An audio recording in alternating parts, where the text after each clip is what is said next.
Israel के हमले के चंद घंटों बाद ईरान ने वो कर दिया जिसकी कल्पना से दुनिया कांप उठी है। एक साथ 8 देशों पर 400 बैलिस्टिक मिसाइलों का प्रहार। दुबई से लेकर दोहा तक और रियाद से लेकर बगदाद तक आज पूरा मध्य पूर्व बारूद के ढेर पर खड़ा है। क्या ये तीसरे विश्व युद्ध का बिगुल है? आज की इस विशेष रिपोर्ट में जानिए उस तबाही का पूरा मंजर। ईरान ने इस बार सारी हदें पार कर दी हैं। अमेरिका और इजराइल की संयुक्त एयर स्ट्राइक के जवाब में तेहरान ने अपने मिसाइल सीलों के दरवाजे खोल दिए। ताज़ा रिपोर्ट्स के मुताबिक ईरान ने एक साथ 8 देशों में मौजूद ठिकानों को निशाना बनाया है।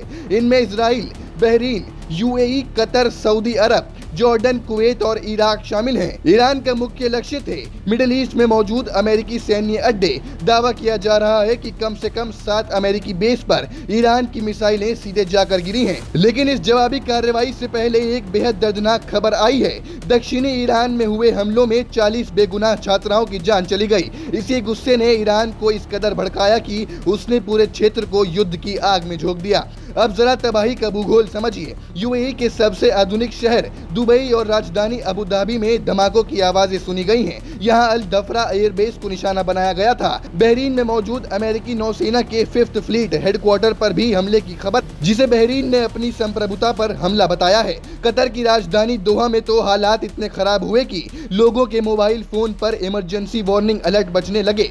कतर एयरवेज ने अपनी सभी उड़ानें रद्द कर दी हैं और एयरबेस को पूरी तरह बंद कर दिया गया है। कुवैत के अल सलीम एयरबेस और इराक के जुल्फ अल सखर इलाके में भी मौत का तांडव देखा गया, जहां कई लड़ाकों के मारे जाने की खबर है। लेकिन ये आग लगी कैसे? दरअसल इस जवाबी कार्रवाई से ठीक पहले अमेरिका और इजराइल ने ईरान के भीतर घुसकर प्रहार किया था। अमेरिकी राष्ट्रपति डोनाल्ड ट्रंप ने साफ कर दिया कि ईरान को कभी परमाणु शक्ति नहीं बनने दिया जाएगा। इजरायली लड़ाकू विमानों ने तेहरान के खुफिया मुख्यालय, राष्ट्रपति भवन और सबसे संवेदनशील फोर्डो परमाणु साइट को निशाना बनाया। इजराइल का दावा है कि उन्होंने ईरान की कमर तोड़ दी है, लेकिन ईरान की 400 मिसाइलों ने इस दावे पर सवालिया निशान लगा दिया है। ट्रंप का कहना है कि अमेरिकी सेना अब रुकने वाली नहीं है और ये निर्णायक जंग की शुरुआत है। आज मिडिल ईस्ट का आसमान खाली है। रूस, ब्रिटेन और कुवैत जैसे देशों ने अपने नागरिकों को सुरक्षित स्थानों पर जाने की सलाह दी है। फ्लाइट रडार पर इस वक्त इराक, ईरान और इजराइल के ऊपर एक भी नागरिक विमान नजर नहीं आ रहा।